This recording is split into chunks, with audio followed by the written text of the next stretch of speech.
Mainstream entertainment. Ruslan. In the midst of the most weird, bizarre year ever, 2020, you got race protests, you got COVID-19, you got the election, you have so many different things going on. You got the shutdown, you got unemployment.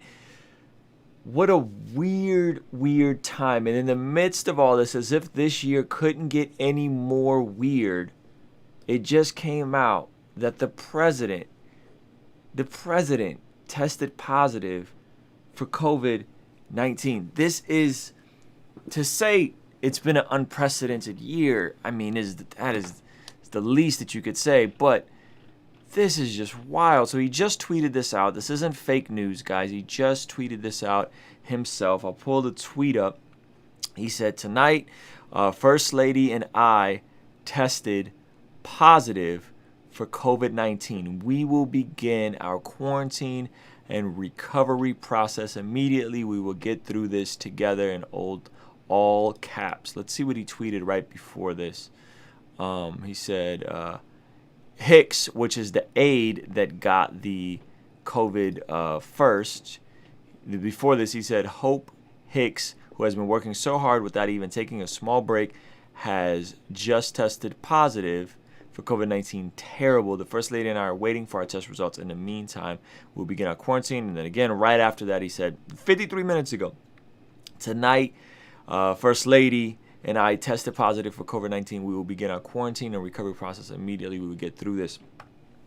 Guys, this is wild. Now, I don't know what this means for the debates. I don't know what this means for his election. Is he going to be able to campaign? I don't know what this means for the country. You guys know me. I'm politically agnostic, but I am not the biggest fan of Donald Trump. Some of his policies, just kind of his temperament. But goodness gracious, man, we got to keep this dude in prayer. We got to keep his wife in prayer. I'm praying for a speedy recovery. I am blown away by this news. He is, I believe, the people around him, most tested people in the entire thing, in the entire country, right? They're talking about these new tests that are going to come out that are instant tests. A lot of this stuff is coming from the White House. This is stuff that's coming out of them, like getting the newest, latest technology. So he's tested frequently. It's not like he's not tested all. He's tested all the time. It's not one of those tests where they throw it in your nose. He's tested a lot, and he's had, some interesting positions in terms of wearing a mask, not wearing a mask, social distancing. By and large, he's came out and admitted, hey, I wear a mask. It's important to wear a mask. He showed it in a debate. He pulled out a mask in a debate. So he says he's been very much so pro-mask. He said he's been social distancing. Biden even tried to take a jab at him saying, hey, man, you got scared because a reporter came up to you and you told her to back up, as if that was a weird moment that happened. It didn't land in the debate.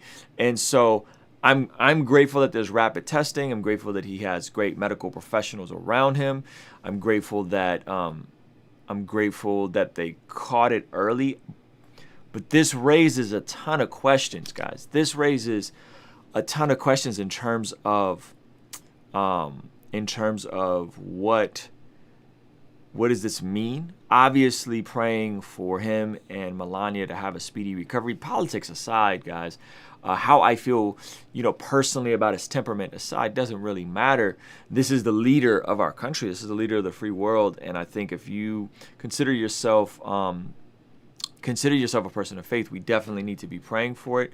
That the question of, does Joe Biden need to get tested? Because they were fairly far apart. I don't think they shook hands, but does Joe Biden have to get tested? Because they say you're pre-symptomatic. Don't know if you have it. I don't know what to make of any of this, man. I don't know what to make of any of this. Again, this is just a weird time that we're living in.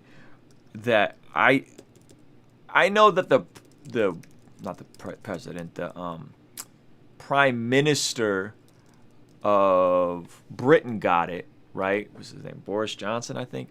I know he got it. He recovered fairly quick. I think Trump's a little older than him. So that's something to think about in terms of this whole situation.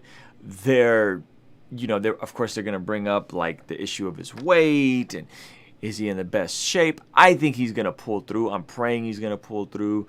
The thing we don't want nothing tragic happening here. Like, we don't want nothing tragic happening here. And this will show it, because he's technically at risk because of his age and because of his weight. This will show us how bad is this actual COVID thing in real time. Granted, there are people dying, primarily older people dying, but you can't say this is a hoax. For those of you guys that are into the conspiracies, can't say that this is a hoax anymore.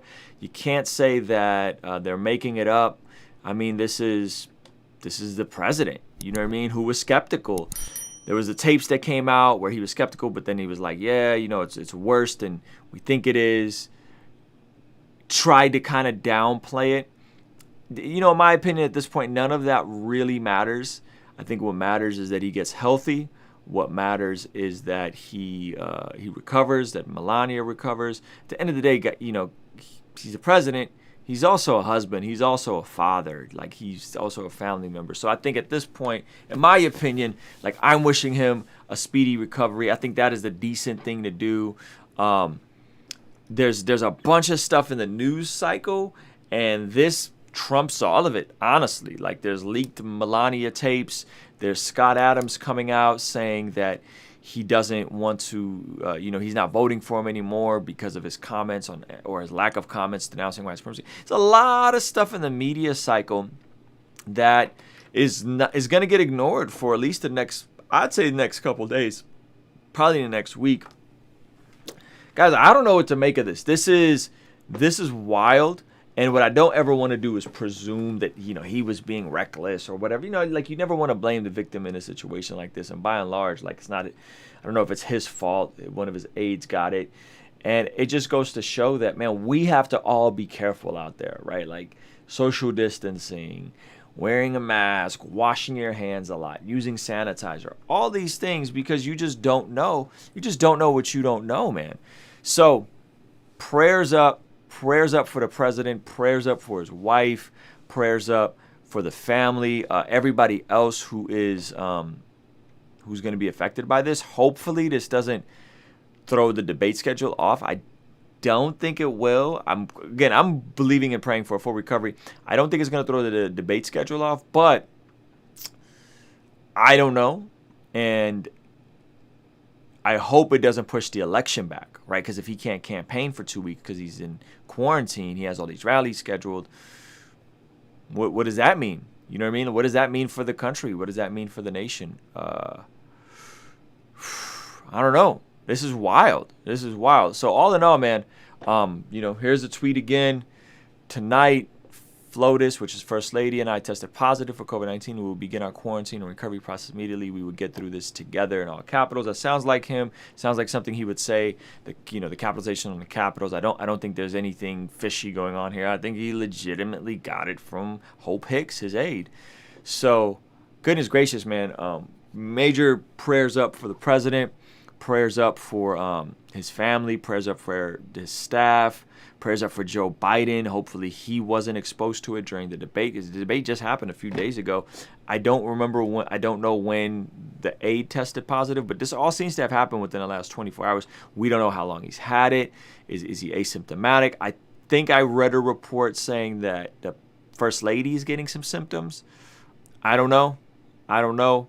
But man, what a wild time. What do you guys make of all this? I want to hear from you guys. Kingstream Entertainment. Ruslan.